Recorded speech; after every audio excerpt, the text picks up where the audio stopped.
नमस्कार दोस्तों।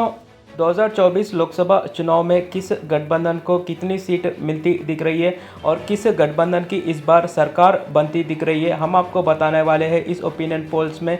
दोस्तों बने रहना वीडियो के अंत तक और आपकी क्या राय है कमेंट बॉक्स में बताना। दोस्तों ओपिनियन पोल्स की शुरुआत करते हैं जनता जनार्दन की जय बोलकर। दोस्तों सबसे पहले मोदी जी के नेतृत्व वाली एनडीए जीतने वाली सीटों की बात किया जाए तो यहाँ पर एनडीए उत्तर प्रदेश राज्य में 65 सीट जीती दिख रही है, वही महाराष्ट्र में 18 सीट, वही राजस्थान में 20 सीट, मध्य प्रदेश में 21 सीट, गुजरात में 26 सीट, उड़ीसा राज्य में 9 सीट, तेलंगाना राज्य में 3 सीट, वही आंध्र प्रदेश में जनसेना पार्टी और तेलुगु देशम पार्टी के साथ मिलकर 10 सीट, बिहार में 18 सीट और अंडमान में एक भी सीट नहीं जीती दिख रही है। वही हिमाचल में 3 सीट, उत्तराखंड में 5 सीट, तमिलनाडु में 2 सीट, छत्तीसगढ़ में 5 सीट, झारखंड में 5 सीट, पंजाब में 1 सीट, दिल्ली में 4 सीट, केरल में 0, कर्नाटक में 18 सीट, हरियाणा में 5 सीट जीती दिख रही है। दोस्तों वही पश्चिम बंगाल में 5 सीट जीती दिख रही है, त्रिपुरा में 2 सीट, जम्मू कश्मीर में 2 सीट, गोवा में 1 सीट, दादरा और दमन दीव में 1 सीट, मणिपुर में 1 सीट जीती दिख रही है। वही मेघालय, मिजोरम, सिक्किम, लक्षद्वीप में एक भी सीट जीती नहीं दिख रही है।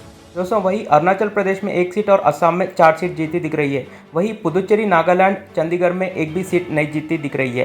दोस्तों अब बात करते हैं कांग्रेस समेत 26 विपक्ष दिग्गज पार्टियां से बनाया गया इंडिया महागठबंधन जीतने वाली सीटों की। तो यहाँ पर उत्तर प्रदेश में 14 सीट जीती दिख रही है, वही महाराष्ट्र राज्य में 30 सीट, राजस्थान में 5 सीट, मध्य प्रदेश राज्य में 8 सीट, गुजरात में 0, उड़ीसा राज्य में 3 सीट, तेलंगाना राज्य में 6 सीट, आंध्र प्रदेश में 0 सीट, बिहार में 22 सीट, वही अंडमान में 1 सीट जीती दिख रही है। दोस्तों वही बात किया जाए हिमाचल में तो यहाँ पर हिमाचल प्रदेश में 1 सीट जीती दिख रही है, वही उत्तराखंड में 0 सीट, तमिलनाडु राज्य में 37 सीट जीतकर जबरदस्त प्रदर्शन करती दिख रही है, वही छत्तीसगढ़ में 6 सीट, झारखंड में 9 सीट, पंजाब में 12 सीट, दिल्ली में 3 सीट, केरल में 20 सीट, कर्नाटक में 10 सीट और हरियाणा में 5 सीट जीती दिख रही है। वही पश्चिम बंगाल में 37 सीट जीतकर जबरदस्त जीत हासिल करती दिख रही है, वही त्रिपुरा में 0 सीट, जम्मू कश्मीर में 4 सीट, गोवा में 1 सीट, दादरा दमन दीव में 1 सीट, मणिपुर में 1 सीट, मेघालय में 2 सीट, मिजोरम में 1 सीट, सिक्किम में 1 सीट और लक्षद्वीप में 1 सीट जीती दिख रही है। दोस्तों वही पुदुचेरी में 1 सीट, नागालैंड में 1 सीट, चंडीगढ़ में 1 सीट,